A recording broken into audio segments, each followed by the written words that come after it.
Bom dia a todas e a todos. Eu sou o César Cassoni e, na condição de presidente da Comissão de Direito Securitário da OAB Jabaquara Saúde, da capital de São Paulo, eu dou as boas-vindas a todas as pessoas presentes, declarando iniciados os trabalhos dessa reunião aberta da comissão.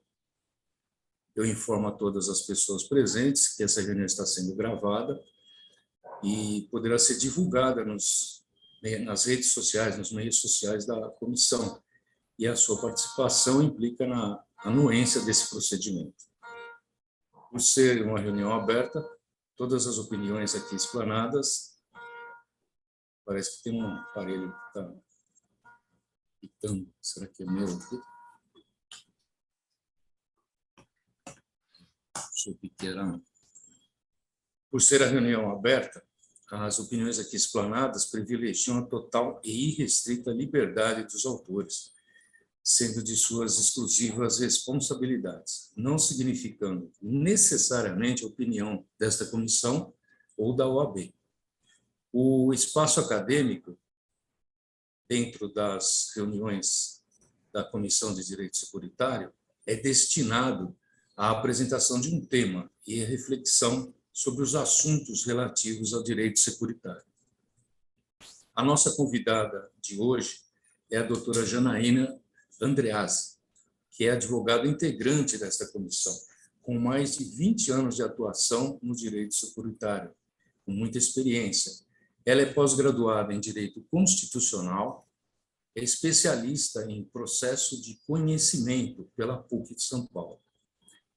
É palestrante e sócia do renomado escritório Schaffin Goldenberg Van Boing Advogados. Após a apresentação do tema, nós vamos, que hoje é a embriaguez e a cobertura do seguro de vida, que é um tema que põe em risco ou em xeque, né, a súmula 620 do Superior Tribunal de Justiça. Após essa explanação, serão praticados os debates. E hoje teremos como debatedores o Dr. Sandro Raimundo, já conhecido de vocês, que é advogado qualificado por ser especialista em direito securitário e ressecuritário pela FGV de São Paulo. O Dr. Sandro é graduado pela PUC e também conta com mais de 20 anos de experiência no direito do seguro. Ele é presidente do Instituto do Segurado Seguro e membro do GNT, Grupo Nacional do Trabalho do Seguro de Pessoas, da AIDA, Associação Internacional de Direito do Trabalho. O Dr. Sandro é vice-presidente desta comissão de Direito Securitário e fundador do canal Segurado Seguro no YouTube. O outro debatedor é esse advogado que vos fala. Eu tenho pós-graduação em Direito Empresarial, advoguei por mais de 25 anos nas duas maiores seguradoras nacionais, sou acadêmico da Academia Nacional de Seguros e Previdência, onde atuo como vice-coordenador da Cátedra de Previdência Complementar Aberta. E sou presidente dessa comissão. Feitas essas apresentações e explanações sobre o nosso tema, eu passo a palavra à doutora Janaína Andreazzi, sem maiores delongas. Doutora Janaína, tenha a honra, a palavra é sua. Bom dia, César. Bom dia a todos. Bom, agradeço imensamente a presença de todos aqui, agradeço imensamente o convite do Sandro e do César para inaugurar os nossos encontros abertos de 2022. É uma honra dar início a esse passo importante da comissão, que é fazer com que esses encontros sejam mais recorrentes, né, com participação de outras pessoas, além dos membros da comissão.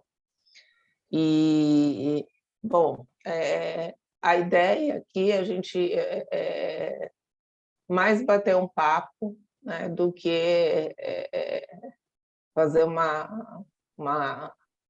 palestra, vamos dizer assim.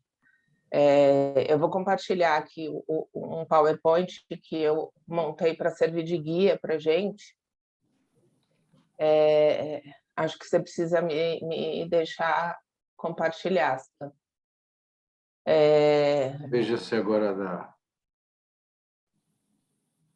Agora sim. Certo. Está compartilhando. Tá, vocês estão vendo? Sim. Beleza. Sim. Seguem vendo? Sim, estamos vendo. Eu mudei de tela aqui para facilitar um pouquinho para mim. Tá, o tamanho tá bom? Beleza. Primeira tela, sim. Sim. Pois bem. Esqueci também de dizer que eu estou muito contente de ver vários rostos conhecidos aqui, alguns que eu não vejo há muito tempo, mas que também foram colegas muito... Foram não, né? São colegas muito queridos, pessoas que me iniciaram na carreira, na área de seguros, né? O Sandro é um deles, já canso de falar, já deve estar cansado de ouvir, mas o Francisco, o Alexandre, o Ney, enfim, colegas muito queridos e que me inspiraram a seguir no mercado de seguros.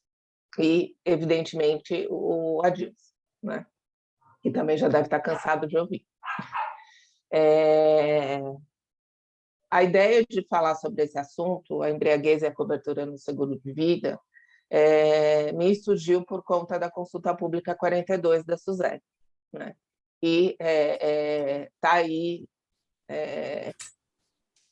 vamos dizer, no ar, e me parece que havia uma pretensão de que ela logo, a minuta logo se tornasse uma circular, uma resolução aprovada pelo CNCP, mas em virtude de uma movimentação de um recurso especial, acredito que talvez ela se antecipe com outra redação ou que aguarde o resultado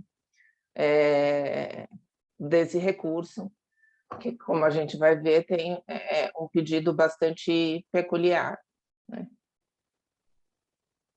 Acho que para a gente começar a pensar sobre isso, acho que, claro, todos conhecemos os dispositivos do Código Civil que tratam dos seguros, evidentemente. Mas acho que para esse tema especial, a gente vale grifar o que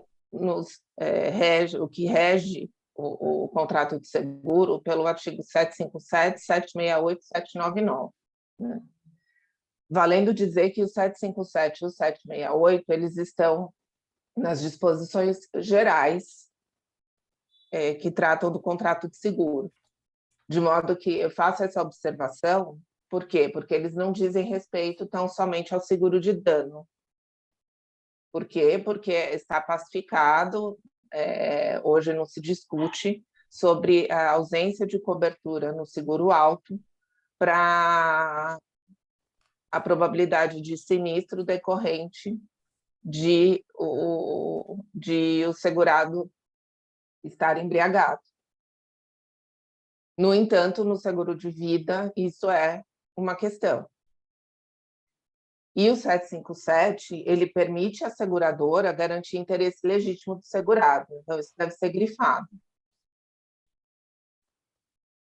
O interesse legítimo, ele abraça a direção embriagada? A gente precisa refletir sobre isso. E o 768 diz, ele perderá o direito, o segurado perderá o direito à garantia se agravar intencionamento do risco objeto do contrato. A gente precisa aqui distinguir entre exclusão de risco e perda de direito. Duas coisas bastante diferentes. Né?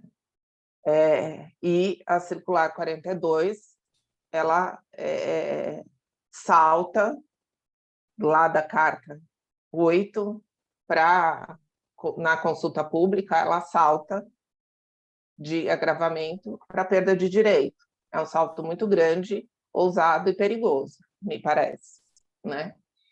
E vale observar o 799, que ele sim está dentro dos dispositivos que tratam sobre seguro de pessoa, né? Ele fala que a seguradora não poderá eximir-se do pagamento do seguro, da importância assegurada, né?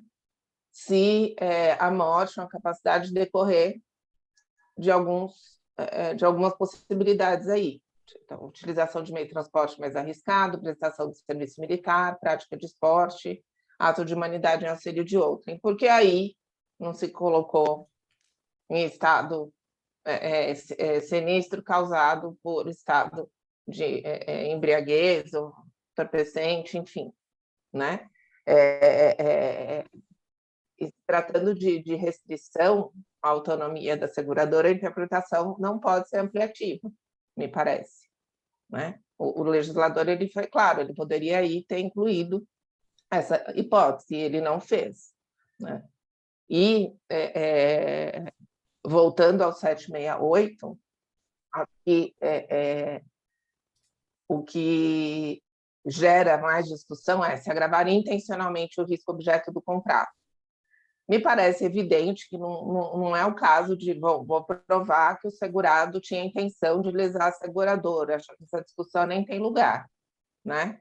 O segurado não pensa, eu vou beber, vou dirigir, vou me acidentar, vou morrer para lesar a seguradora, né? Não faz sentido esse raciocínio. Mas eu acho que é uma questão cultural, né? Se beber, assim, todos nós sabemos, se beber não dirige. Por quê? Porque há um risco de acontecer um acidente, de o segurado se lesionar, de o segurado falecer, de ele causar danos a outras pessoas. E isso é uma propaganda, a gente ouve, né? Propaganda recorrente.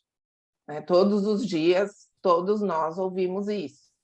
Então, acho que a intenção aí, né, pode ser interpretada dessa maneira, a meu ver.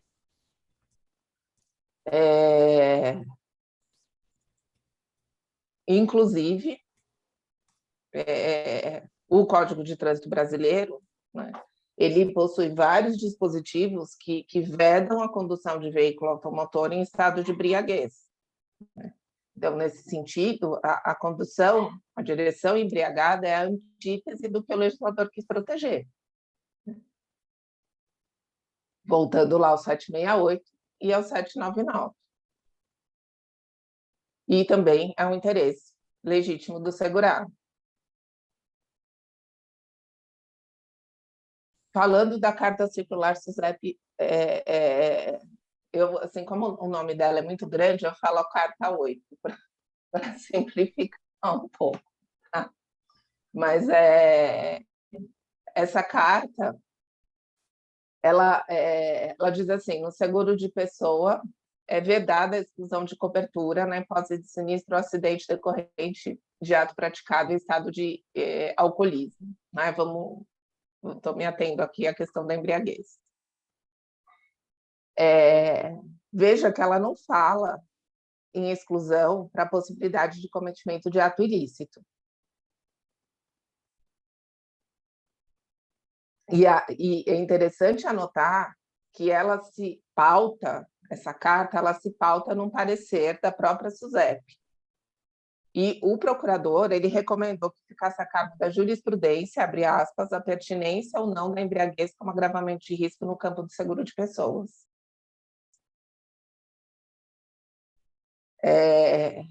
Ou seja, me parece aqui também que a circular ela não teve a intenção de vedar que a seguradora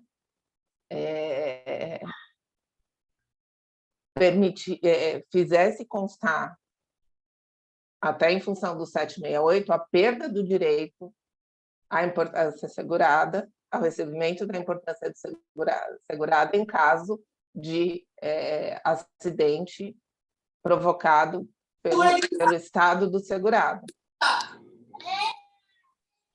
Ela fala, mais uma vez, em exclusão de cobertura tão somente. Como eu disse, são coisas diferentes, risco excluído e perda de direito.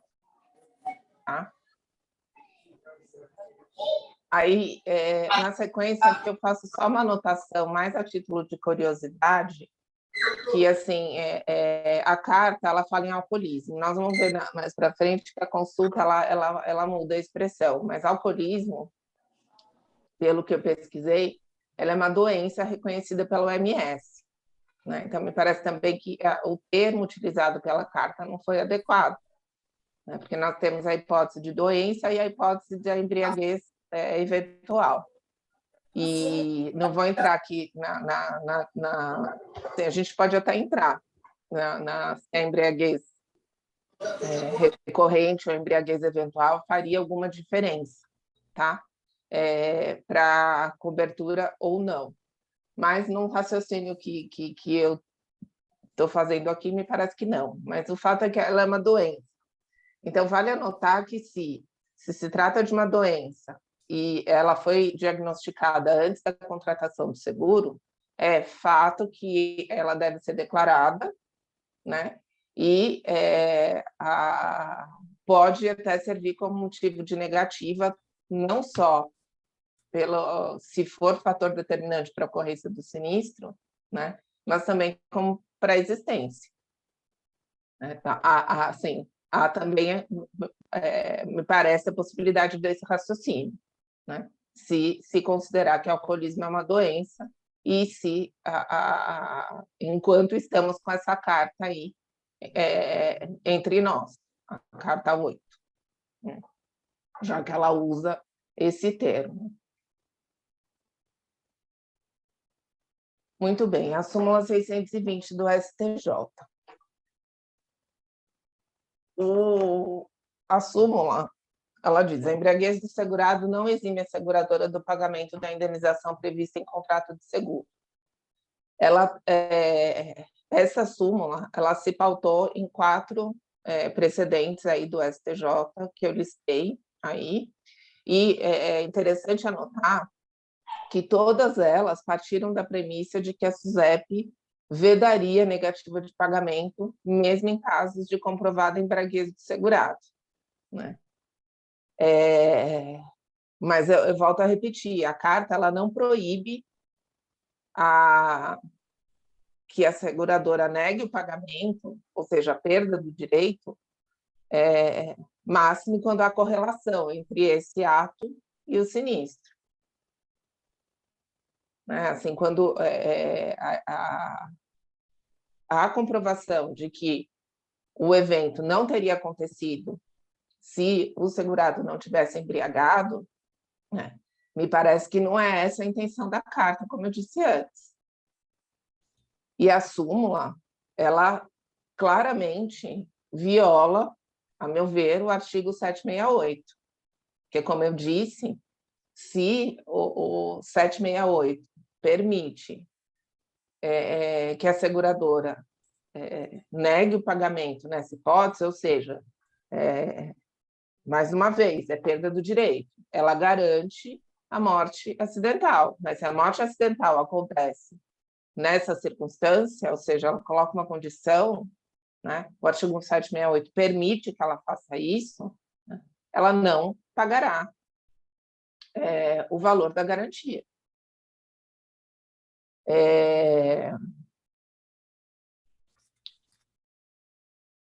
Também há de se observar que, mesmo com a súmula 620 entre nós, desde 2018, há julgados, coloquei 2 exemplos, um do Tribunal de Justiça de São Paulo, outro de Minas, que seguem nessa linha de que eu falei, que se comprovado que o evento aconteceu em virtude de o segurado estar embriagado, não é devido o pagamento. Ou seja, eles ignoram a súmula 620 e aplicam o 768. E no âmbito do próprio STJ, né, tem um julgado da 4ª turma, de dezembro de 2021, ou seja, recente, e que ele aponta que ele não admite a interposição, ele não admitiu a interposição do recurso especial nesse caso aí, em virtude de não haver comprovação de que o agravamento do risco influiu efetivamente para a ocorrência do sinistro, ou seja, a ausência de nexo, e não a modalidade do seguro. Vejam bem, no próprio STJ, com a súmula 620 em vigor, né? Então, assim, está claro que a questão não é pacífica, mesmo no STJ. E mais uma evidência dessa falta de acordo, vamos dizer assim, lá dentro do STJ a respeito do entendimento sobre se cobre ou se não cobre, é o que houve com o recurso especial 1773-128, que foi para a quarta turma e que enviou o tema para julgamento pela segunda sessão, né? E tem o condão de eventualmente abrogar ou derrogar a súmula 620, que é justamente esse pedido que eu falei, um dos pedidos desse recurso, é um recurso de uma seguradora que foi obrigada ao pagamento da importância assegurada e está comprovado no processo que o segurado estava embriagado e que o acidente ocorreu em virtude disso, né? Ele é muito parecido com esse caso do Tribunal de Justiça de São Paulo, aí da 26ª Câmara, o segurado com alto teor alcoólico no seu organismo, na contramão de direção, bateu de frente com outro veículo e faleceu. E o recurso especial, ele justamente defende que a súmula 620 ofende o 768 e pede, né, que a súmula 620 seja abrogada ou derrogada. Ou seja, pedido, assim, eu achei muito, muito interessante, muito bom esse recurso. E o fato dele ter ido para a segunda sessão significa que o STJ está disposto a revisitar a súmula. Por isso que eu tenho para mim que a consulta pública 42 está de molho, me parece, porque eu acho que ela já deveria ter ido para aprovação pelo CNSP, mas eu acho que essa reação do mercado fez com que, não obstante tenha havido, quando em consulta pública, tenha havido sugestões para que houvesse mudança, principalmente desse dispositivo aí, né? O artigo 27 fala de exclusão de risco, né? Que é vedado constar no rol de risco excluído o evento decorrente de ato praticado em estado de embriaguez, inclusive, mas a novidade é o parágrafo único, que é o estado de embriaguez, inclusive, não pode ser considerado como causa de agravamento de risco suscetível de levar à perda da cobertura. Mais uma vez, né, estamos falando de perda de direito. Mais uma vez, estamos falando de violação ao 768. Então, a conclusão que eu chego é a seguinte: esse parágrafo único ele vai além do que é permitido ao órgão regulador. O mais adequado no sistema que nós temos hoje, regulando o contrato de seguro, é que fique a cargo da jurisprudência, mesmo que fique a cargo do judiciário avaliar caso a caso, né? Não se pode, né, premiar, não se pode, ainda que se pense que seguro é a conta de outrem, que o beneficiário seria o prejudicado, vamos dizer assim, o fato é que a legislação que a gente tem hoje regendo o contrato de seguro não permite que o agravamento de risco nessas circunstâncias seja ignorado a ponto de não fazer com que o segurado perca a garantia, porque ele está cometendo um ato ilícito e ele agravou intencionalmente o risco. Então, a única maneira, me parece, de evitar que o judiciário participe dessa decisão, que o judiciário que resolva se há cobertura ou se não há cobertura, é mudando a legislação. E aí a gente vai ter que dar um passo gigantesco e uma discussão gigantesca na sociedade, porque a gente, como eu disse, a gente tem o 757 falando interesse legítimo do segurado, o cometimento de ato ilícito não é e não pode ser considerado interesse legítimo. Tem o 768 que nos diz o agravamento intencional do risco não pode ter cobertura, né? Não deve ter cobertura. Como eu disse, eu acho que, considerando a cultura que a gente tem de não dirige embriagado,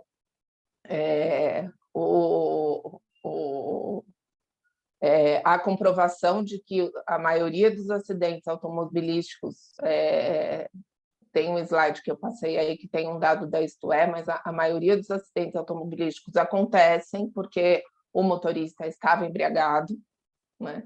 Não há dúvida para o segurado de que ele está agravando o risco, de que ele está cometendo um ato ilícito, de que ele está colocando em risco a vida dele e de outras pessoas, né? Então, disso não há dúvida.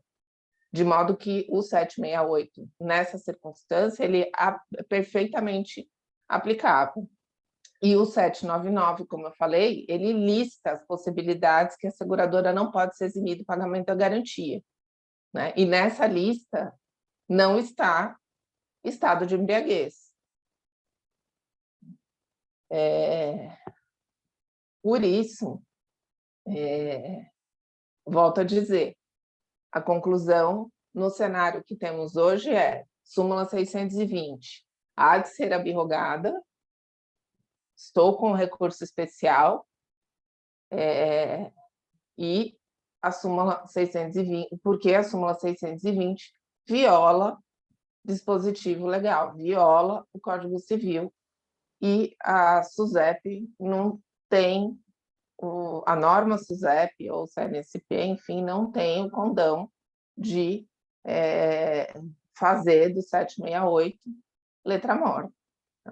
Nesse sentido, que eu concluo, né, refletindo sobre essa consulta pública, nesse sentido, a minha conclusão.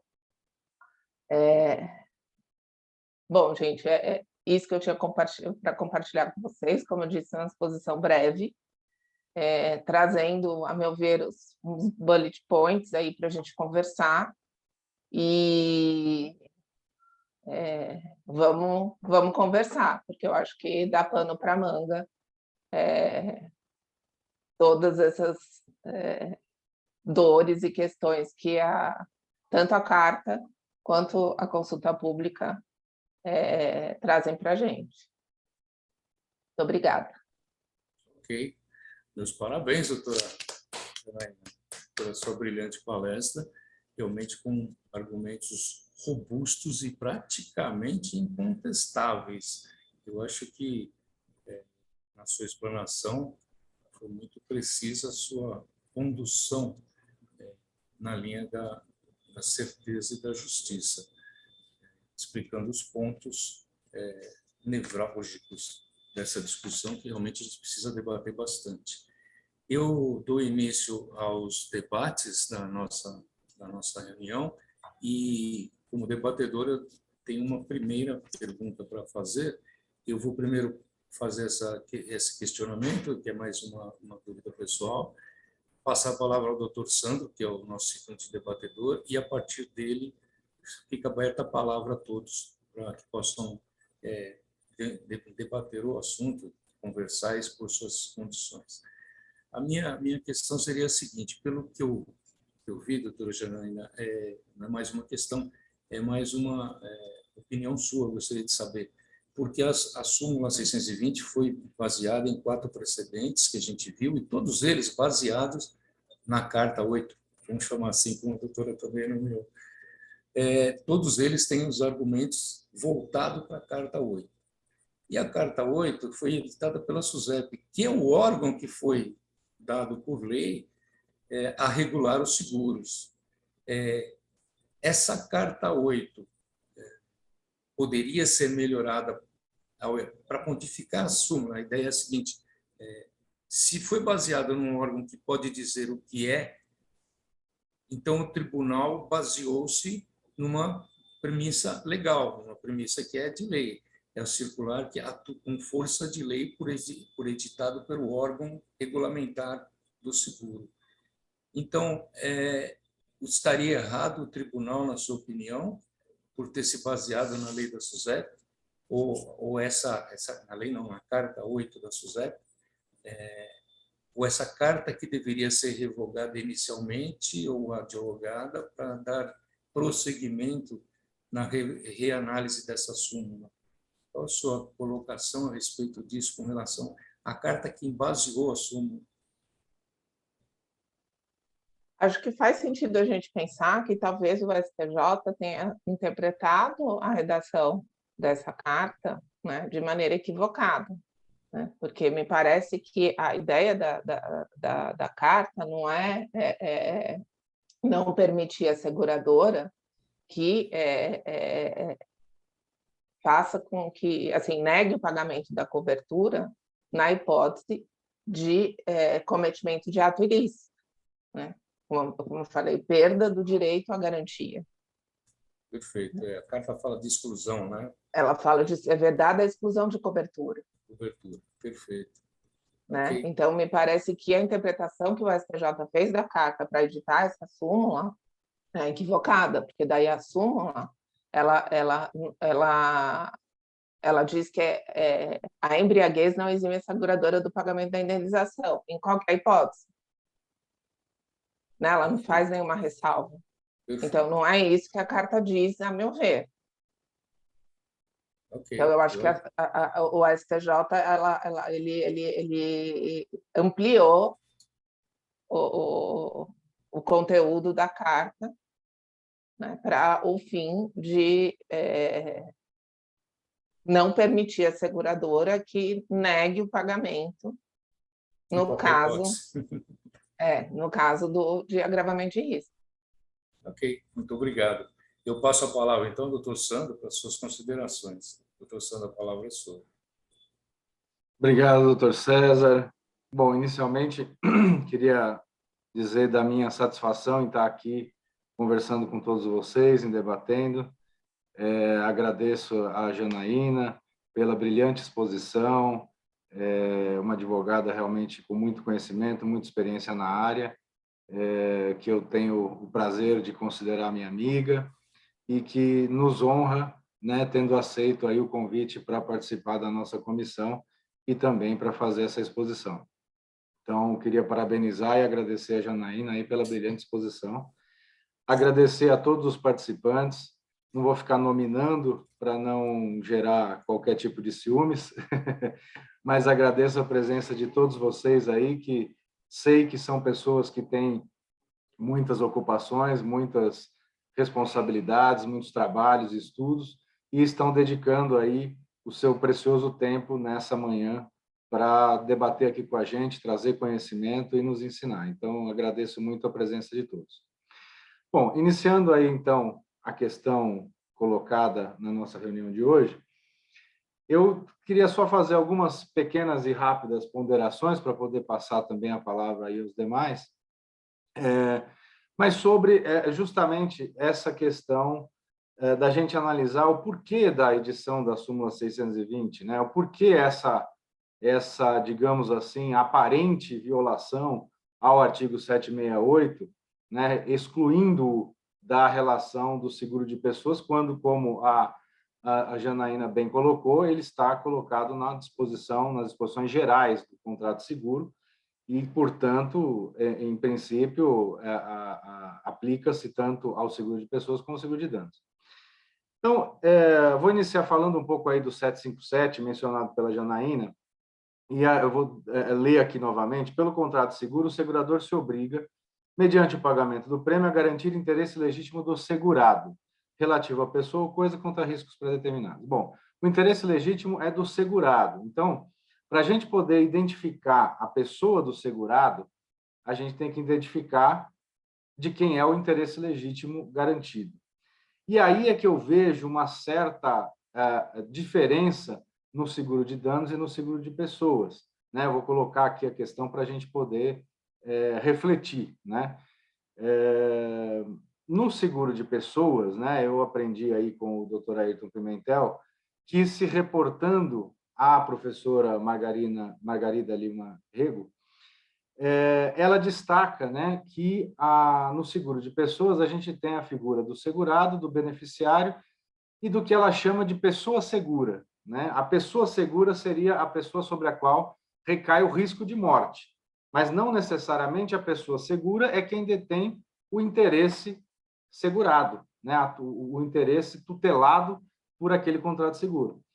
Então, ela faz essa diferenciação e ela chama a pessoa sobre a qual recai o risco de pessoa segura, que pode, em determinados casos, ser o segurado, pode, em determinados casos, ser o beneficiário, a depender do tipo de contratação e do formato do seguro de pessoas. Bom, para a gente identificar rapidamente o que eu quero dizer, eu vou dar um exemplo aqui no seguro sobre a vida de outrem, né? Quando a gente tem um seguro, por exemplo, que o clube faz segurando a vida do seu jogador de futebol, né? Então, o clube ele tem o legítimo interesse, que ele pretende seja tutelado por esse contrato de seguro, na preservação da vida do seu jogador, porque ele lhe custou dinheiro, ele lhe custa, haverá um prejuízo ao clube se houver o óbito ou uma questão de invalidez do seu jogador, né? Assim como esse seguro, embora seja mais raro, mas na aplicação do dia a dia, no seguro de vida, a gente tem também o seguro sobre a vida de ontem na inclusão de cônjuge, né? Quando o segurado contrata o seguro, muitas vezes, sobre a própria vida e inclui a vida do cônjuge. Aí a lei presume, né, o interesse na preservação da vida, não há necessidade de comprovação, há a presunção de que o cônjuge tem interesse na preservação da vida do seu consorte. Então, nesse caso, que é mais do dia a dia do seguro de vida, também estaria havendo uma contratação de seguro sobre a vida de outrem, né? Nesse caso, a pessoa segura mencionada pela professora seria o cônjuge ou o jogador de futebol. Esta pessoa segura, que pode até ignorar a existência desse seguro, ela não é, evidentemente, o segurado, porque a lei, o 757, diz que segurado quem é? É aquele detentor de interesse legítimo, porque se o contrato de seguro visa garantir interesse legítimo do segurado, o segurado vai ser aquele que detém o interesse legítimo. Nesse caso, por exemplo, do jogador de futebol, quem detém o interesse legítimo e quem é o segurado é o clube. No caso do seguro sobre a vida do cônjuge, quem detém o legítimo interesse e quem é o segurado é o cônjuge que está contratando sobre a vida do seu consorte. Então, nós temos aí a figura da pessoa segura distinta da pessoa do segurado. E mais, nessas hipóteses, a gente tem a figura do beneficiário cumulado com a figura do segurado, porque o beneficiário nesse tipo de contratação vai ser, no caso, primeiro, o clube, e, no caso, segundo, o cônjuge sobrevivente. Então, a figura de segurado e beneficiário se misturam nesse tipo de contratação e a pessoa segura, que é aquela sobre a qual recai o risco, é um terceiro nesta relação. Então, eu coloco para a nossa reflexão, a gente partindo da interpretação do artigo 768, a questão do agravamento do risco, porque o 768, né, ele coloca o segurado perderá o direito à garantia se agravar intencionalmente o risco objeto do contrato. Quem agravar intencionalmente o risco objeto do contrato? O segurado, né? O segurado perderá o direito à garantia se agravar, se quem agravar? O próprio segurado. Na contratação do seguro sobre a vida alheia, o segurado é o próprio beneficiário e não é a pessoa sobre a qual recai o risco morte. Então, será que o agravamento do risco da pessoa segura, figura aí mencionada pela professora Margarida, estaria abarcado aí na questão do agravamento do risco? Então, a gente tem aí uma colocação que o ato agravador não se deu pelo segurado, mas sim pela pessoa segura. O segurado e o beneficiário não contribuíram para eventual agravamento. Então, esse é um ponto que eu coloco aí. Mas por que eu coloco essa questão? Não só para a gente fazer essa distinção no seguro ordinário sobre a própria vida e no seguro sobre a vida alheia, mas também para a gente entender um pouco o objetivo da súmula 620 e o que leva o julgador a fazer essa interpretação aparentemente violadora do 768, que é justamente no seguro sobre a própria vida, o que se busca você tem um interesse duplo, né? Você tem um interesse tanto daquele que contrata, do próprio segurado, pessoa segura, como do beneficiário. Então, veja, se no caso do seguro sobre a vida alheia se busca ali a quem é o segurado e ele não pode ser prejudicado por um ato praticado pela pessoa segura, no seguro tradicional, você tem o beneficiário que também tem um interesse, né? A gente não vou aqui ousar dizer que ele também seria um segurado, mas, enfim, ele tem um interesse. A própria Margarida Lima Rego, ela coloca, né? Eu vou ler aqui no seu livro, que o progenitor, abre aspas, né? O progenitor que segura a própria vida em favor de seu cônjuge e descendentes está, de certa forma, a salvaguardar os interesses desses quem? O seu cônjuge ou descendentes, bem como o seu próprio interesse em alcançar a paz de espírito resultante da confiança no futuro bem-estar do núcleo familiar. Então, o que a professora coloca? Olha, há um duplo interesse na contratação do seguro sobre a própria vida, né? O interesse do beneficiário, né, em salvaguardar aí as consequências da morte do segurado, as consequências financeiras, né, e o próprio interesse do segurado, pessoa segura aqui, né, que em ter a paz de espírito. Então, aí a gente até poderia entrar na discussão do interesse econômico, do interesse moral, que me parece aqui que ela colocou mais um interesse moral na questão da pessoa segura. Então, há, de certa forma, o duplo interesse. E eu poderia até afirmar, colocando aqui para a gente debater, que o interesse do beneficiário é ainda maior que o interesse do segurado. E aí a gente teria uma certa confusão de interesses e uma discussão teórica aí sobre quem, de fato, tem o interesse tutelado, se é o segurado ou se é o beneficiário. Então, a distinção que eu vejo aí para o tratamento no seguro de pessoas e no seguro de danos se dá por conta do duplo interesse, né, da figura deste terceiro, que é quem aí detém um certo interesse e que também poderia se dizer que tem uma certa relação de segurado até nessa situação. Então, esses pontos eu acho que precisam ser colocados para reflexão quando a gente avalia a interpretação do 768 no seguro de pessoas. E a gente observa ainda que, como bem colocou a Janaína, né, o artigo, se eu não me engano, 799, que fala da proteção especial colocada no seguro de pessoas, que exclui de qualquer possibilidade de discussão sobre agravamento de risco ou sobre exclusão de cobertura, algumas hipóteses, e que a Janaína bem colocou. O legislador, então, deveria ter incluído nessas hipóteses a embriaguez. Né? Acho que é um argumento muito importante de ser debatido aqui. Né? Talvez ele não tenha colocado, porque também não há possibilidade de se colocar todas as questões, mas veja que o legislador se preocupou de maneira especial com relação à proteção no seguro de pessoas relacionada às excludentes de agravamento de risco. Pode ser que ela não previu todas as possibilidades. Deveria, né, ou poderia ter colocado de maneira mais explícita, como fez a legislação portuguesa, por exemplo, que desculpem, na sua lei de seguros, exclui expressamente o regime de agravamento de risco do seguro de pessoas. Né? O legislador brasileiro não chegou a esse ponto ainda. Mas o que se coloca aqui é justamente o tratamento peculiar desta questão no seguro de pessoas. né? Por exemplo, o legislador faz uma ressalva com relação ao suicídio, né, em que, após 2 anos de realização, após 2 anos de carência, não importa a causa, né? O legislador colocou de maneira objetiva que o suicídio estaria coberto.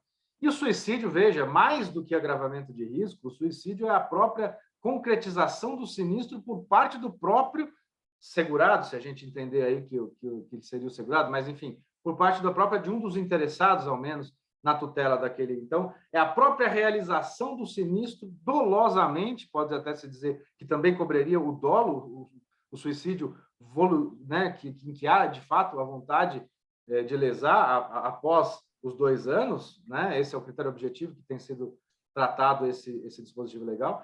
Então, a gente tem aí uma proteção. Por que a lei, e não só a lei brasileira, né? Essa questão do suicídio é também prevista na maioria das legislações do direito comparado, a gente tem aí... Por que essa proteção do legislador em relação ao seguro de pessoas, em que se permite até mesmo a ocorrência do sinistro por vontade própria do segurado? Então, porque justamente existe aí o duplo interesse.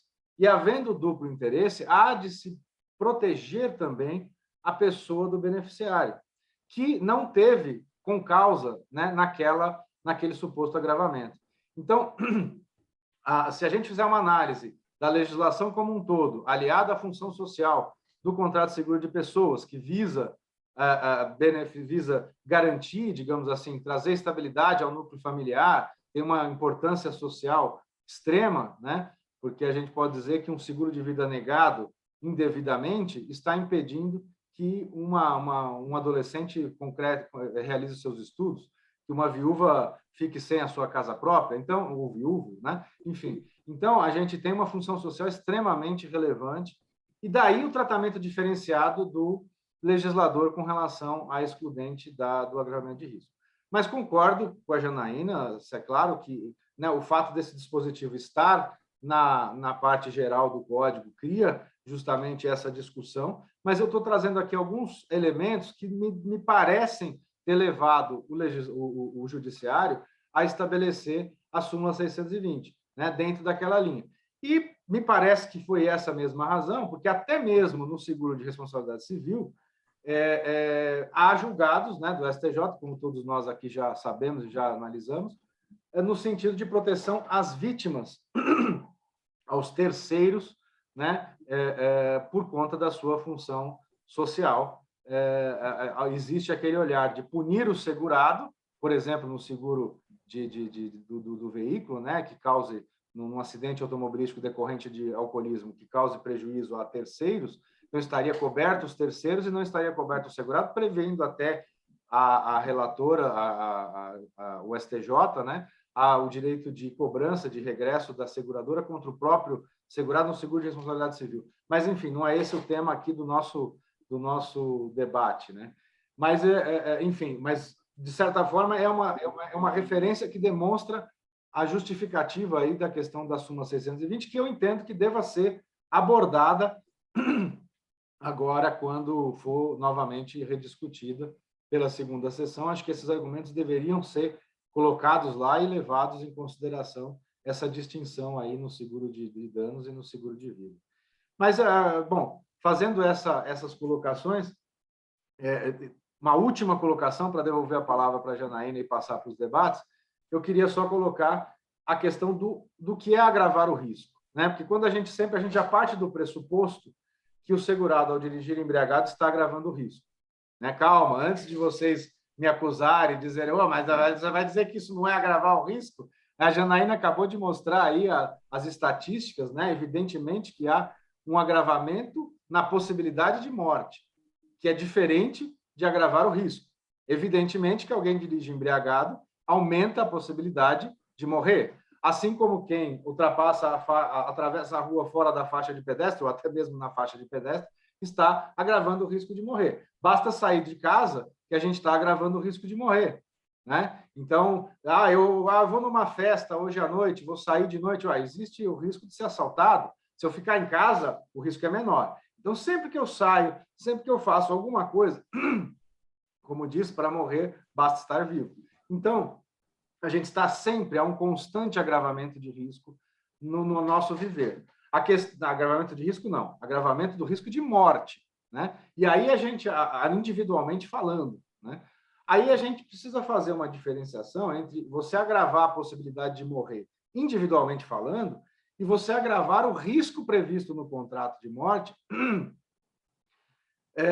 quando pratica um ato desses, né? Por quê? Porque a seguradora, ela, na minha avaliação, ela tem o dever de comprovar que há um agravamento de risco considerando a mutualidade. Não o agravamento da possibilidade de morrer individualmente falando, mas considerando a mutualidade. Quando ela calculou o prêmio, né, quando ela fez o prêmio, ela levou em consideração só a idade do segurado, ela levou em consideração as tábuas de mortalidade, ela levou em consideração, ela excluiu da possibilidade de morte, ela excluiu esse risco do seu estudo atuarial. Esse é um outro ponto que eu assim, já até tive a oportunidade de conversar com alguns atuários sobre isso, e me parece no sentido de que não há essa exclusão. Quando ela calcula o valor do prêmio, ela considera as mortes decorrentes de acidente automobilístico decorrente de embriaguez. Então, eu não sou atuário, não posso afirmar se considera ou não, mas o fato é que, para dizer que houve um agravamento de risco que se adequa aí, que faz incidir o 768, ela precisa provar que aquela condição não estava prevista na precificação. Porque se estava prevista na precificação, aquele risco tem que ser coberto, porque o segurado pagou o prêmio, né? Com relação a ser um ato ilícito, ato criminoso, com certeza, não há dúvida que não se deve dirigir embriagado. Não estou aqui a defender, evidentemente, nada nesse sentido, né? Não se pode, é um crime e tem que ser punido na esfera penal, na esfera civil, enfim. Mas uma coisa é o crime, outra coisa é o seguro de vida. Porque quando a gente fala do interesse legítimo, o interesse legítimo aqui é a preservação da vida, não é garantir uma questão decorrente de alcoolismo, no sentido como, por exemplo, a gente diz, olha, o que é vedado por lei é um interesse legítimo. Olha, eu quero garantir que se eu vou praticar aquele roubo, e se eu não lograr êxito, eu quero que a seguradora me indenize porque eu não consegui roubar. Aí sim é um interesse ilegítimo. Mas no seguro de vida, o interesse legítimo é a preservação da vida. Eu não vejo aí a questão da embriaguez violar o interesse legítimo. Ele é uma situação da vida, né? Então, eu queria fazer esses comentários, devolver aí a palavra à Janaína. Uma questão, né, que eu coloco aí como pergunta, já que, né, não querendo usurpar aqui a minha função de debatedor, mas como pergunta, então eu coloco no seguro sobre a vida alheia, né, no seguro sobre a vida de outrem. De fato, essa questão da figura da pessoa segura e do segurado, o artigo 768 teria incidência ou não, né? Eu queria colocar essa questão aí.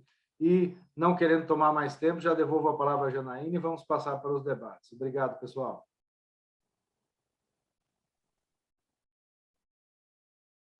Bom, você falou bastante coisa aí. Bom, acho que um ponto que é importante a gente observar, como eu disse, acho que a legislação como está posta hoje aqui para a gente, né, ela traz uma certa dificuldade na aplicação do que diz a Margarida Rego, que a Margarida Rego é um dos papas do seguro no mundo, né?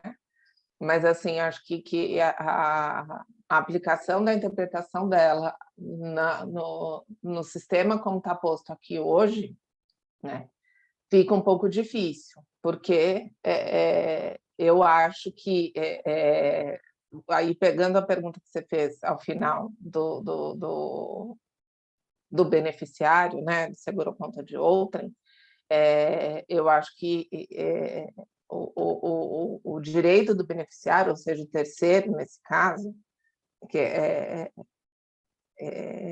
ele não pode ser mais amplo que o direito do próprio segurado, prejudicado, né? No caso concreto, pela conduta qualificante do agravamento do risco, né?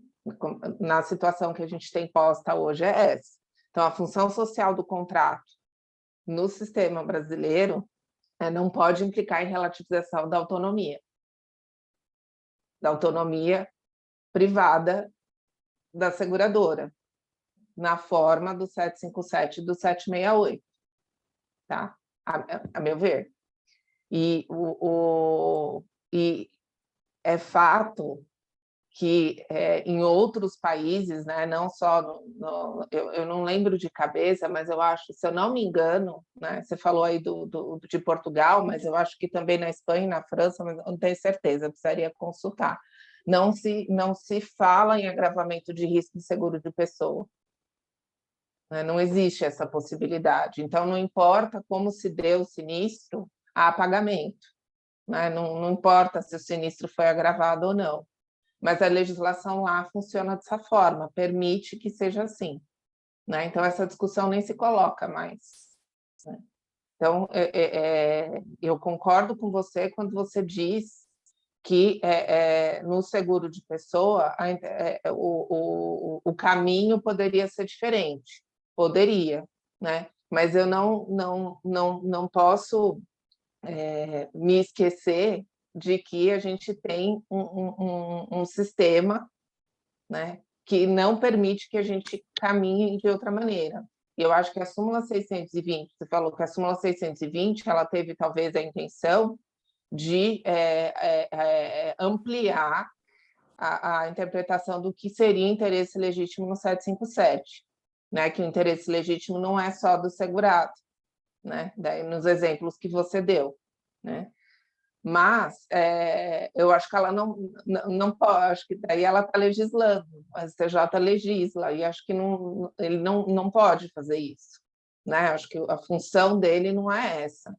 Então, talvez a súmula 620, o que ela pode fazer para ficar mais claro como aconteceu no suicídio, que colocou no Código Civil de maneira diferente do que era antes, assim, que a seguradora tinha que provar que havia intenção de se suicidar e etc, etc, né?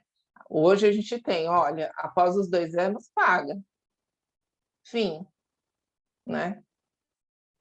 Aí eu acho que, aí eu volto a dizer, a legislação é que deveria ser alterada para que a gente pudesse entender que o agravamento de risco, em caso de embriaguez, pode ser coberto, né? Eu acho que não cabe ao STJ e muito menos à SUSEP dizer se pode ou não pode, confrontando, né, interpretando o Código Civil.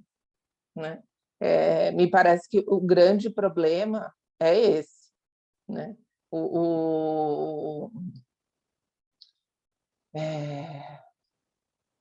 E o 799, você falou que o 799 não poderia lá colocar todas as hipóteses, né?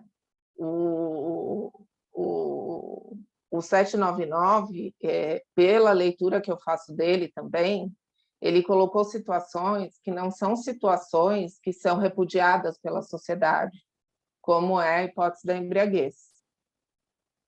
Né? Assim, o dirigir embriagado é um risco que o motorista, o segurado, enfim, ele faz com que ele não prejudica só a si próprio.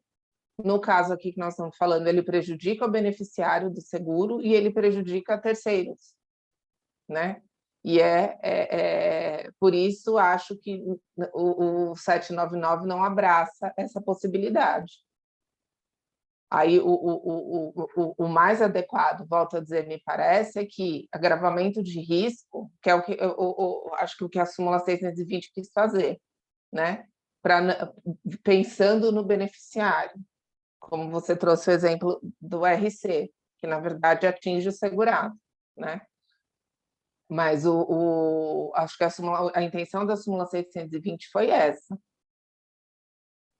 Mas a súmula 620 não pode violar o Código Civil, volto a dizer. Né? Eu não consigo olhar para o 768 sem pensar que a súmula 620 ou qualquer interpretação que caia no fato de que a seguradora não pode estabelecer perda de direito em determinadas hipóteses, né, não tem lugar na legislação, do modo como ela está posta, né? Assim, concordo super com suas ponderações, acho que o beneficiário tinha que ser olhado, sim, sob outro ponto de vista, mas aí a gente precisaria de um processo legiferante para rediscutir o que é interesse legítimo, voltar a falar sobre isso, né? Que, inclusive, é novidade, entre aspas, no Código de 2002, né? E mais uma vez, daí não restringir a embriaguez à questão do agravamento de risco, né? Dizer de agravamento de risco no seguro de pessoa, e não haveria que se falar agravamento de risco nesse tipo de seguro, né? Por fim, quanto ao estudo atuarial, você falou que chegou a conversar com atuários, falando que, no final das contas, no preço não faz diferença se o sinistro se deu ou não se deu, né, em razão da embriaguez do segurado. Acho que seria interessante a gente olhar um estudo nesse sentido, e diferenciando seguro de vida em grupo e seguro individual, para ver se, de fato, nos dois cenários não existe essa diferença, e não existindo, né, no cenário que a gente tem hoje, seria permitido, eventualmente, devolução do prêmio. Aí, a solução, no cenário legal que a gente tem hoje, seria mais adequada, me parece. Aí não sei se as ponderações que eu fiz aqui sobre o que você disse foram suficientes, e acho legal o pessoal também falar, porque são pontos muito nevrálgicos aí da discussão, eu acho. Principalmente a primeira parte do que você falou. Obrigado, Janaína. Muito obrigado aí pelas suas colocações. Devolvo aí a palavra ao César para a gente prosseguir com os demais. Fica aberto, então, e convidado todos a falarem de sua manifestação sobre o nosso tema. Fiquem à vontade, basta levantar a mão, a gente dá a palavra. Gostaria de ouvir as pessoas que entendem de seguro. Por favor, nos ajudem.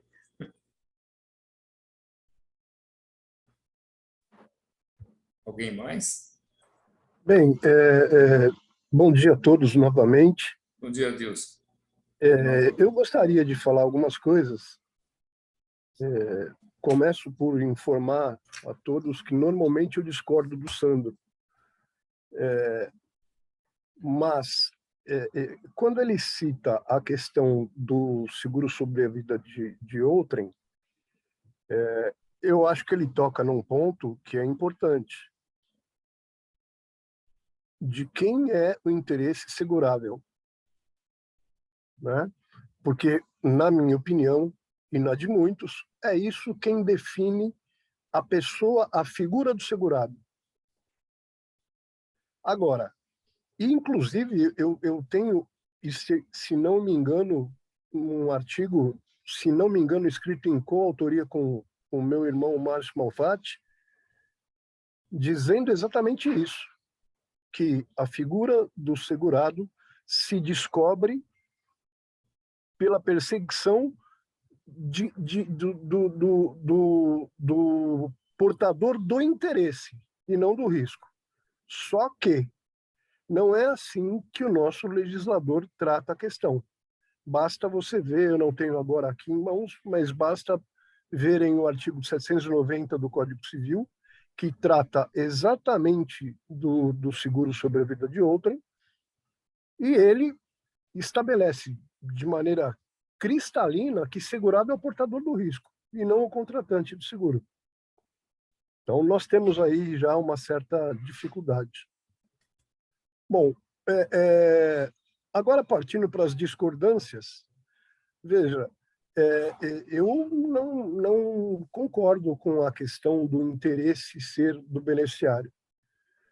O beneficiário, nos contratos em que a indicação é a título gratuito e que compõem a grande maioria dos contratos de vida existentes, o beneficiário não é parte. Ele não tem interesse nenhum. Ele pode até mesmo desconhecer o seguro. Ele pode ser substituído a qualquer tempo, até por ato de última vontade. De resto, se você levar a ferro e fogo a interpretação dada pelo Sandro, então não se poderá mais haver nenhum tipo de exclusão contratual. O segurado pode fazer o que ele quiser, porque você tem o interesse do beneficiário. Ora, por fim, o Sandro tocou numa questão que eu também acho fundamental, né? Que é da função social do contrato.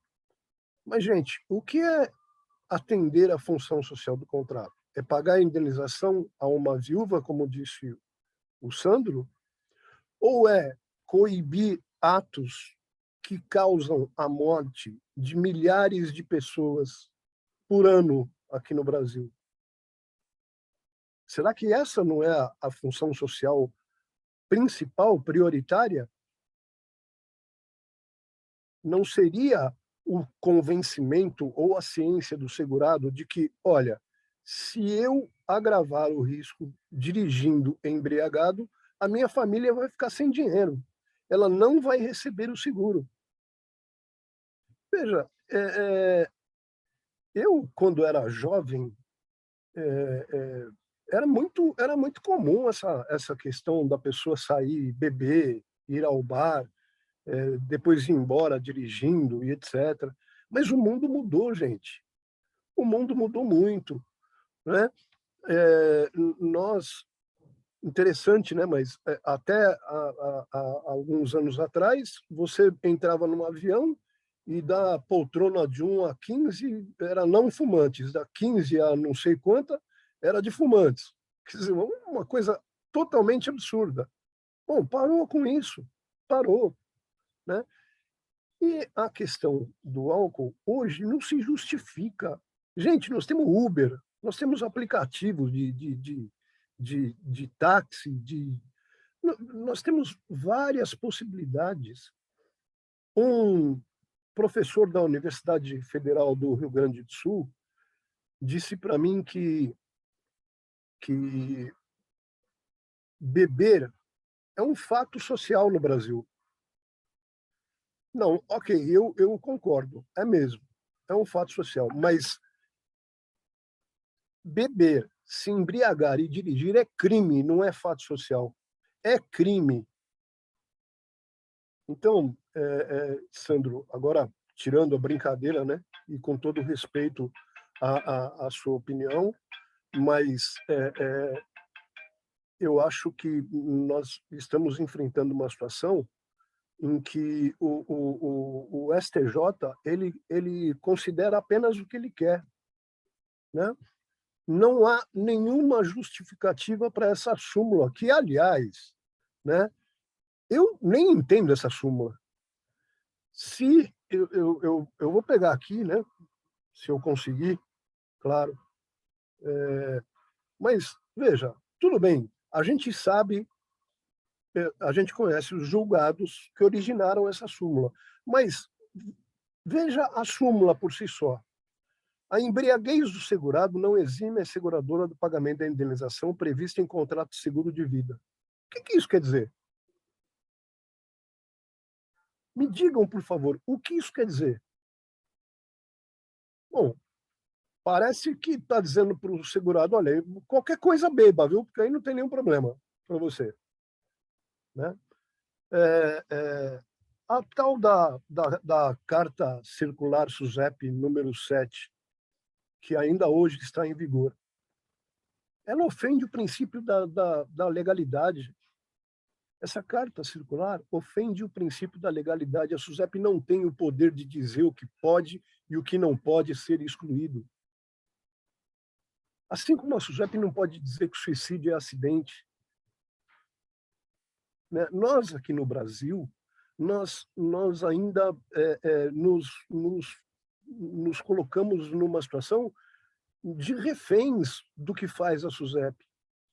E essa consulta pública que a Janaína mostrou é um disparate, porque agora eles vão um pouco além para dizer o que é e o que não é agravamento de risco ou agravação de risco.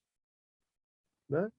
Então, mas, ok, voltando para a súmula, essa súmula é mal escrita, ela não tem cabimento, porque, como a Janaína bem apontou, o artigo 768 está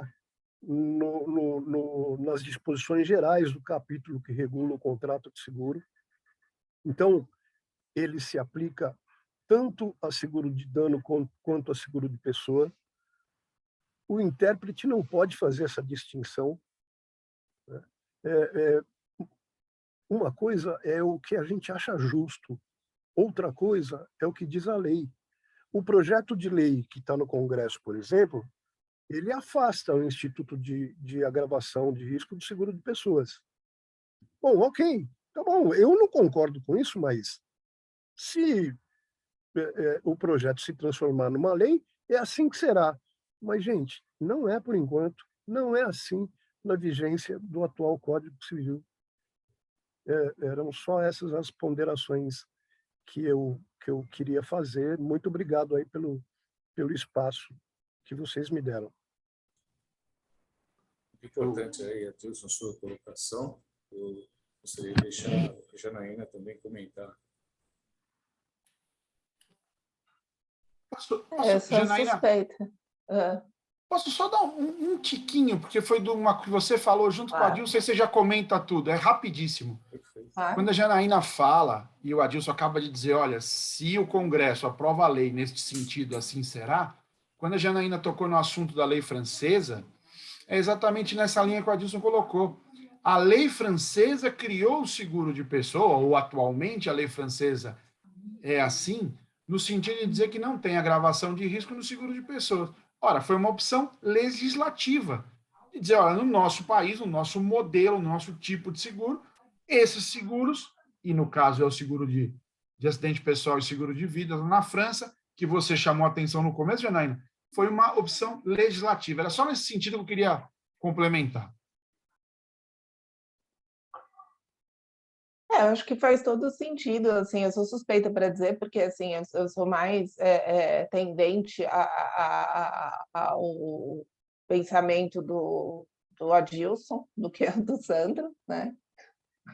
O Sandro já sabe, a gente conversa disso já há algumas semanas, mas assim, acho que resumindo, é isso que o Márcio falou, né? Que optou-se por uma legislação que caminhe nesse sentido. E até como o Sam comentou na última fala dele, antes do Adilson, assim, a gente, a partir do momento que a gente sai de casa, a gente agrava o risco. Né? Assim, no momento que a gente está vivo, a gente agrava o risco, na verdade, né? Mas, assim, eu acho que a embriaguez em si é um ponto nevrálgico, por quê? Porque a gente está falando de uma questão que prejudica a sociedade, de uma questão que não é uma questão que envolve apenas e tão somente o segurado, né? Como a Adilson falou, o segurado, ele sabe que ele coloca em risco a possibilidade de o beneficiário, beneficiária, receber a importância segurada, ele agindo daquela maneira, né? Agora, mesma coisa, assim, que não é uma questão, né? Assim, se o segurado pular de um trampolim numa piscina vazia, né? Ele está agravando o risco. Ele sabe que a probabilidade dele morrer é alta, né? Mas, assim, não é uma questão cultural, uma questão problemática, uma questão de saúde pública, como é a questão da embriaguez, como a gente poderia falar o Adilson citou o exemplo do cigarro, né? Eu lembrei que eu tinha um professor que fumava na sala, né? Aí todos fumávamos junto com ele. Tudo bem que naquela época eu fumava também, então eu nem achava ruim, mas enfim, agora eu não fumo mais. Mas uma questão de saúde pública também, né? Não é à toa também que quando a gente tem declaração de saúde, é fumante, não é fumante, né? Porque a seguradora pode negar o pagamento. Ela pode negar, cobrir eventos decorrentes de doença causada pelo tabagismo, né? Então, não obstante o fato de a gente estar vivo, né? Principalmente na sociedade que nós estamos inseridos, né? A gente corre o risco pelo simples fato de estar vivo, né? Já aconteceu. Uma vez eu estava na cozinha, não nesse apartamento aqui, há muitos anos, um apartamento que eu morei, eu estava na cozinha lavando louça, tinha uma obra em cima, né? Aí quase que um pedaço do teto caiu na minha cabeça. Corri ali um risco de vida, né? Mas então acho que o ponto é esse, né? A súmula poderia dizer a embriaguez, a súmula poderia dizer do jeito que ela está redigida, ela poderia dizer pular numa piscina vazia, enfim, ela é completamente vazia, né? A súmula dentro do sistema que nós temos posto hoje. Volto a repetir. Então, super concordo com o Adilson e o Márcio. Mais alguém gostaria de fazer uso da palavra? Pelo jeito, Janaína, se isso aqui fosse um jogo de xadrez, eu diria que com todos esses argumentos, de um lado e do outro, a súmula 620 está em xeque. Não sei se é um xeque-mate, mas tem que ser repensado o assunto, com certeza é o que estamos fazendo aqui também.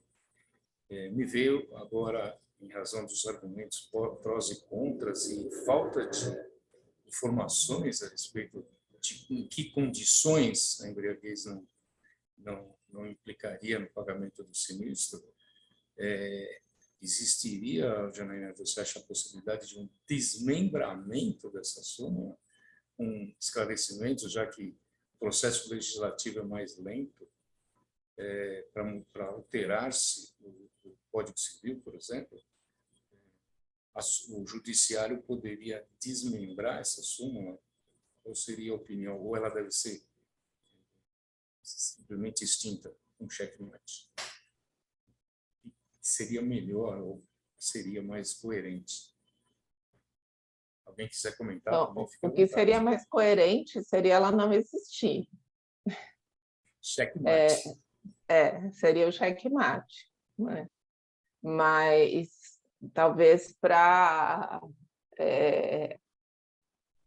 diminuir a discussão a respeito dela e ter uma certa coerência até com as decisões que vêm sendo proferidas nos tribunais estaduais, talvez ela seguir a mesma linha do caput da minuta da circular que a SUSEP pretende colocar no mercado, né? E a circular, eu imagino que vai excluir o parágrafo único, que fala de perda de direito, né? E daí talvez a 620 seguir a mesma linha. Mas me parece que o melhor cenário seria a 620 simplesmente não existir, né? Como no sentido o pedido lá do recurso, ele é alternativo, né? Mas ela ser abrogada, me parece que seria o melhor cenário. O presidente César, tem uma pergunta no chat aí, eu não sei se você está com o chat ligado. A pergunta é interessante. Dá um outro seminário, mas é bem interessante a pergunta. texto do... Sim, se você quiser, César, eu vou ler aqui. Pode ler. Quem fez a pergunta, que é o Wildo, por favor, fique à vontade aí para complementar, fazer as ponderações que achar convenientes. A pergunta é a seguinte: o texto do artigo 768, propositadamente, não descamba para o subjetivismo e alarga as possibilidades de perda da garantia quando não as nomeia. Acho que a tonalidade que eu fiz a pergunta não ficou... Ele coloca: o texto do artigo 768, propositadamente, não descamba para o subjetivismo. E, com isso, alarga as possibilidades de perda da garantia quando não as nomeia, por ser mais genérico. Acredito que essa é a colocação. Tem que ser assim mesmo. Por A favor. pergunta é excelente. Sem dúvida. Mas tem que ser assim. Bom, vamos aos debates. Perfeito. Diga, Márcio, diga. Não, eu ia dizer o seguinte: o espírito do 768 tem que ser assim mesmo, porque o agravamento é desta situação. Quando você elenca, como ele chama aqui de as possibilidades de perda de garantia, ou seja, quando você nomina, quando você exclui, elas estão lá na exclusão de risco. Então, o agravamento ele tem que ser nessa subjetividade que ele coloca, porque você não esgota todas as possibilidades, e são regras diferentes.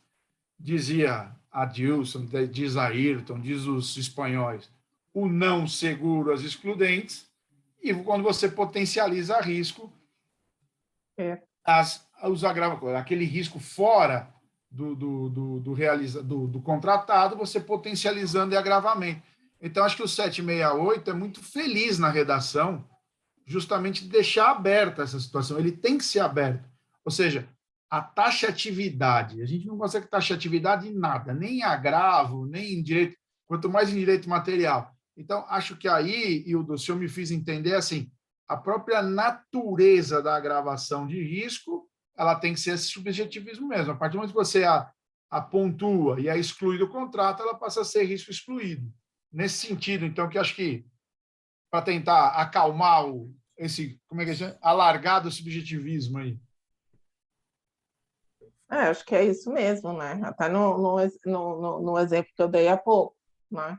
O segurado agravou o risco à medida que ele pulou numa piscina, de um trampolim numa piscina vazia, né? Não tem como prever essa possibilidade na lei, né?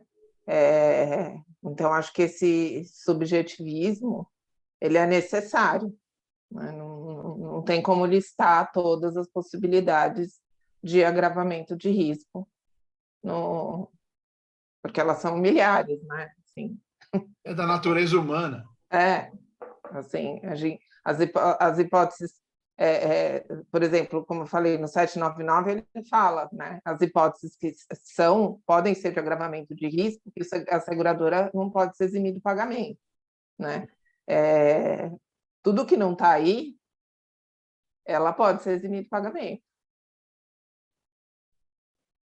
E é preciso que seja assim, porque é impossível listar todas as possibilidades de agravamento.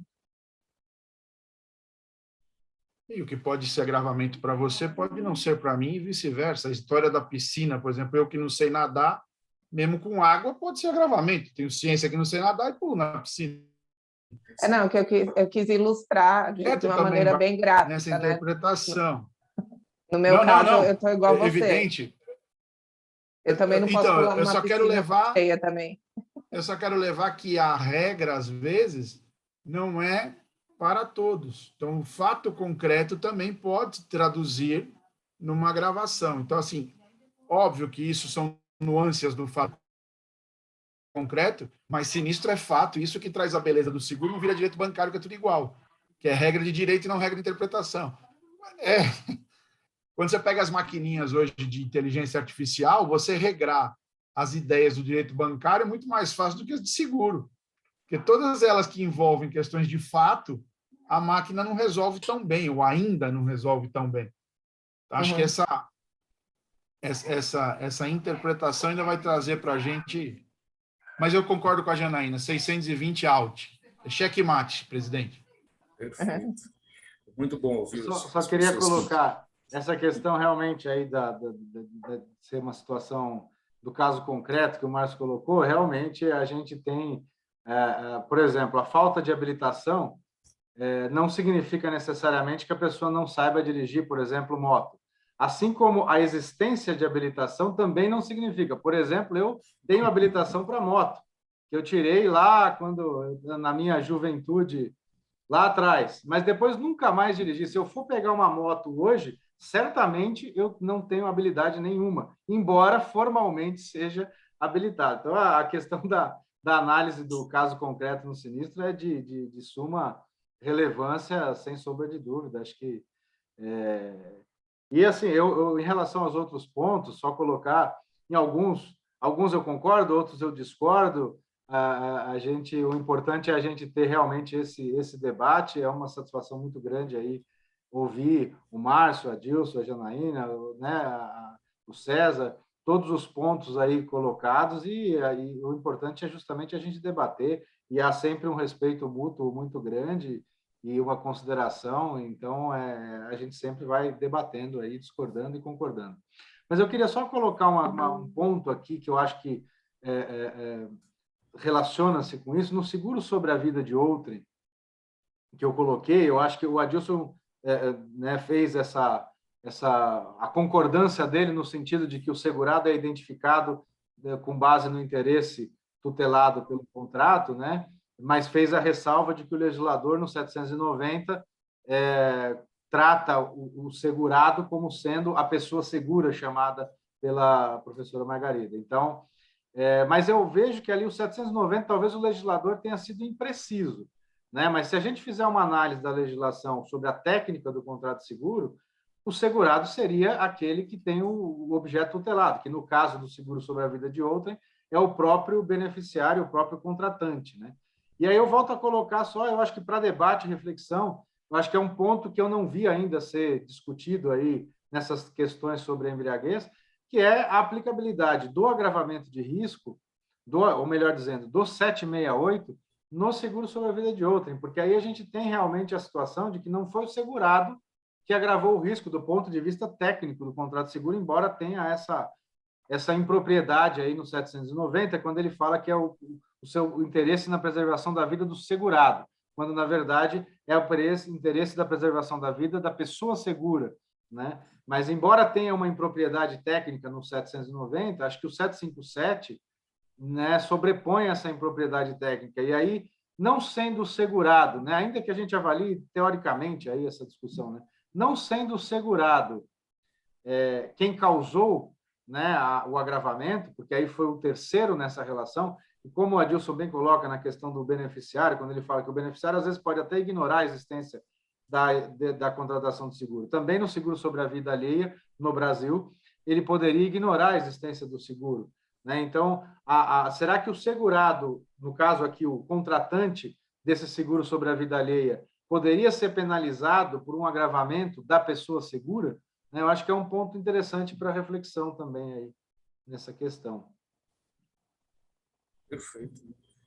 Eu acho que o tema nosso de embriaguez e a cobertura do seguro de vida dá para a gente desmembrar para vários setores, né, do seguro, diversas contratações, diversas espécies do seguro de vida, diversas pessoas que são atingidas. O importante, voltando para o nosso tema, aliás, intrínseco ao nosso tema, é o nexo de causalidade entre a embriaguez, que é o nosso tema principal, e o sinistro. Parece que estão desconsiderando isso, né, os nossos tribunais, já editando a súmula, pode ou não pode, como está dita, né, não pode recusar o pagamento, mas qual é o nexo de causalidade entre ele estar embriagado e o acometimento do acontecimento do sinistro? Bom, dado o avançado da hora, eu gostaria de passar a palavra mais uma vez, se alguém quiser fazer mais algum comentário final, para a gente poder ir encerrando a nossa reunião do espaço acadêmico. Pessoal, fiquem à vontade. Vai lá, Ney, por favor. Pois não, Ney? Primeiro, parabéns aí a Janaína, ao Sandro, ao César, a todos envolvidos. E essa questão do agravamento, ela é, de fato, ela é uma questão bastante complexa, né? E será que realmente o nosso código, ele não nos permite interpretar se o agravamento do risco se aplica ou não aos seguros de pessoas? Quando a gente pega, né, doutrina um pouco mais antiga, no código anterior de 16, muitos falam em agravamento, né, como uma necessidade até de má fé do segurado e coisa e tal. Aí a gente vem agora, né, vem o advento aí do atual código e traz essa questão da intencionalidade do ato. E a gente já criou meio que um senso comum de que a intencionalidade ela não está na realização do sinistro em si, mas sim naquele ato que pode agravar. Por exemplo, é a intencionalidade de consumir o álcool e depois pegar, assumir a direção do veículo, e não a intencionalidade de causar o sinistro. E aí eu acho que vem um ponto que talvez tenha sido observado pelo STJ e tenha sido considerado, que é o seguinte: então, agravar o risco significaria eu adotar uma conduta intencionalmente que é apta a gerar o sinistro. Mas no seguro de vida, né, eu admito que há cobertura, que há garantia, mesmo para a hipótese de causação do risco. E aqui só para a gente, só para ficar um pouquinho mais claro, nós temos duas figuras distintas, uma de agravamento e uma de causação. Então, a causação seria eu intencionalmente, segurado dolosamente, busco causar o sinistro, né? O segurado que vai lá e no seguro de dano, por exemplo, ateia fogo no seu imóvel, no seu veículo, por exemplo, né? E no seguro de vida, o suicídio. Então, eu acho que é um pouco difícil de se compreender essa questão do agravamento no seguro de vida, a partir do momento que a nossa lei autoriza a garantia até mesmo na hipótese de causação do risco, né? Que é o que a gente vê o STJ seguir em vários julgados essa linha. Se até mesmo o suicídio, por que não o agravamento, que não seria a causação, que não haveria a intencionalidade de causar o sinistro, de causar um benefício a alguém, um benefício próprio. Quando a gente vai no seguro de dano, né, talvez seja mais fácil você entender o agravamento, né, que ele é em benefício daquele próprio segurado que age. Né? No seguro de vida, na maioria das vezes, não. No seguro de vida não há de ser, né? Porque não é benefício próprio, é benefício do terceiro, que é o beneficiário. Então, será que, de fato, essa ideia do agravamento no nosso código, ela se aplica aos seguros de pessoas? Né? O agravamento está na parte geral, né? Mas não é possível fazer a interpretação de que ela está fora do seguro de pessoas, e aí até fazendo um gancho com a questão do suicídio, que é o que o STJ aparentemente faz, né? Porque, outra questão, muito se fala aí nas leis na Europa, de uma forma geral, agravamento não é um ato isolado, e sim um ato contínuo, né? Um ato contínuo. Então, uma vez que você bebeu e assumiu a direção do volante, você não tem essa continuidade, né? E outra coisa, deveria ser um risco, o agravamento deveria ser uma situação em que se altera a base contratual, a base daquilo que foi contratado. Acho que foi o Sandro que colocou mais ou menos essa questão, né?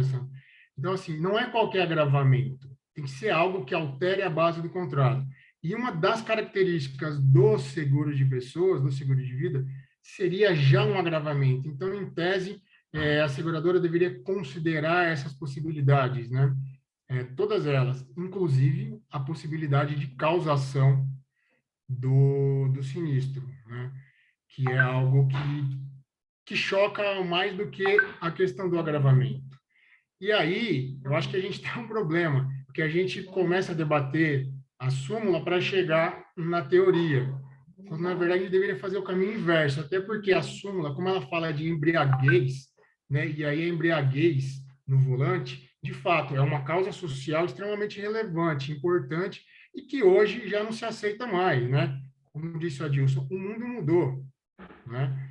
E, então, assim, é difícil você partir da súmula para chegar nesse debate. Então, talvez deveria ser o inverso, né? A gente tratar dessa questão para aí a gente poder pontuar esses casos.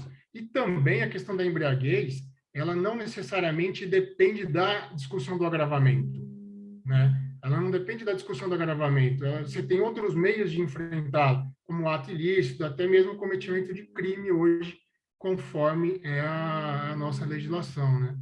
Então, não sei se Sandra Janaína ou mais alguém aí gostaria de colocar alguma coisa nesse sentido, mas era isso, mais uma vez, parabenizando aí a todos e espero que a gente consiga manter aqui uma sequência dessas nossas conversas, né? Agradeço aí. Perfeito, doutor Ney, obrigado. Tudo. Alguém gostaria de comentar? A palavra está aberta. Rapidamente, por conta do tempo, né, César? Que a gente Pois não? acho que a gente Sim, já deu uma estourada boa nele. é verdade. O tema é muito importante, mas fique à vontade, doutor Jorge. Então, só rapidamente, acho que a questão do suicídio, que o Ney fez uma analogia, vamos dizer assim, como a gente falou antes, no Código Civil de 2002, a questão está positivada, está objetiva, né? Mas assim, e é engraçado só também esse parênteses que o STJ demorou 12 anos para entender isso, né? Porque ele ficou 12 ou 13 anos aplicando a súmula, né, vigente por ocasião do Código de 16, né, dizendo que assim, mesmo durante os 2 anos, a seguradora tinha que provar a intenção, etc, etc, né? Então, mesmo o STJ ignorou essa questão objetiva, né? Agora, não acho, repito que eu não acho que dá no contexto para entender o 768 como não aplicável ao seguro de pessoa, né? E acho que assim a súmula 620, a gente, embora esteja falando dela, porque ela é o calcanhar de Aquiles, né, da discussão hoje, junto com a consulta pública 42, né, ela veio depois de um reclamo, né, da quantidade de demandas envolvendo essa discussão, né, mas ela ignorou, né, doutrina, legislação e mudança de paradigma com relação à embriaguez, né? Então, ela veio depois de termos, né, esses precedentes. Então, não acho que ela veio antes de todas essas discussões e legislação posta a respeito. Enfim, para a gente não se alargar mais. Doutor Sandro, para suas considerações finais, por gentileza. Bom, obrigado, Ney, aí pela sua participação, aí, seus comentários, acho que muito importantes, né? E eu acho que entra nessa linha, né, daquela questão protecionista do legislador que não deixou de observar as peculiaridades do seguro de pessoas, embora essa questão do agravamento esteja na parte geral e tal, o que leva à necessidade de maiores reflexões e tal. Mas, com certeza, há um tratamento especial para o seguro de pessoas com relação a essa questão do agravamento, né? Então, acho que... E, no mais, acho que devolvo ainda uma última vez a palavra a todos aí, para se alguém quiser fazer as suas considerações finais aí, para a gente ir caminhando aí, infelizmente, o adiantado da hora aí. Eu gostaria de ficar discutindo isso o dia inteiro, mas eu sei que os demais não né, têm outros compromissos e tudo mais, mas eu, desde já agradeço a participação de vocês, principalmente Márcio, Adilson, que vieram aí nos prestigiar, né? A gente sabe que vocês têm outras ocupações e que vieram aí mais para nos ajudar, nos ensinar. Então, eu agradeço muito a participação de vocês aqui, que muito nos honra, né, essa participação e nos traz ensinamentos. Acho que realmente foi muito importante, agradeço aí. Agradeço a Janaína pela brilhante exposição, pelos brilhantes comentários, fico muito feliz aí de ouvi-la, aprendi muito. Agradeço a todos os demais por terem participado, por virem ouvir, por virem conversar, pelos comentários do chat. Fico muito feliz com o resultado aí do nosso encontro e ficam todos convidados a sempre voltarem aqui e participarem aí conosco. Então, devolvo a palavra aí a Janaína, o Adilson, o Márcio, quem mais quiser fazer uso aí para a gente ir para o encerramento. Obrigado, pessoal. Eu que agradeço, Sandro, mais uma vez, a você, ao César especialmente, para eu iniciar a nossa rodada de conversas públicas, né, da comissão. Acho muito proveitoso, fiquei muito feliz de iniciar esse trabalho esse ano. E agradeço imensamente também a todos que estão aqui por participar dessa conversa conosco, por nos ensinar também, né, como disse Sandro, ao Márcio, ao Dilson também, especialmente por dedicarem tempo aqui a gente. E, enfim, não vou falar um de cada vez, porque também, para não causar ciúme, como disse Sandra, mas muito, muito obrigada pela presença de todos aqui, fiquei muito contente com o debate. Senhor presidente, eu só queria dizer que para mim é uma honra participar desse debate. Isso não é perder meu tempo, isso é ganhar meu tempo, né? Eu já tenho idade suficiente para saber também que eu já não ensino mais nada. A cada dia eu preciso aprender mais. Não apoiado. Não apoiado. Aí, Ensina sim. essa é uma das razões pelas quais eu estou aqui. Muito obrigado. Foi uma honra ter participado junto com vocês. Um bom dia a todos. A honra é toda nossa. Márcio, por gentileza. Eu subscrevo ou subfalo o que o Adilson acabou de dizer e acresço, para nós dois, tenho certeza que ele comunga, a frase do saudoso amigo Flávio Queiroz: deferência imerecida. É uma alegria estar com vocês aqui, debater, eu fiquei muito feliz de receber o link. É uma alegria estar com vocês e, como o Adilson falou, ganhamos o dia. Muito obrigado por permitir-nos participar. Ganhamos todos nós, Márcio. Ganhamos todos nós. Muito obrigado pela presença. Foi muito importante a participação de vocês todos. Eu, para encerrar a nossa reunião do Espaço Acadêmico, faço minhas as palavras do Dr. Sandro e da doutora Janaína, um agradecimento a todos vocês e pela sua participação no nosso Espaço Acadêmico, que vai tomar o centro dos nossos debates, das reuniões mensais da nossa Comissão de Direito Securitário da OAB de Jabaquara. Eu fico honrado por vocês terem participado e pelo alto nível do debate em matéria de seguro. Procuraremos outros temas na próxima reunião e serão convidados também os colegas que participaram para que possam engrandecer o nosso evento. Dado o avançado da hora e não tendo mais pessoas a se manifestarem, eu dou por encerrada a nossa reunião. Muito obrigado a todos e uma boa tarde. Obrigado, César. Dia, boa gente. tarde a todos. Tchau, Obrigadão, tchau. pessoal. Tchau, tchau. Abraços e beijos. Obrigado, boa tarde. Obrigado.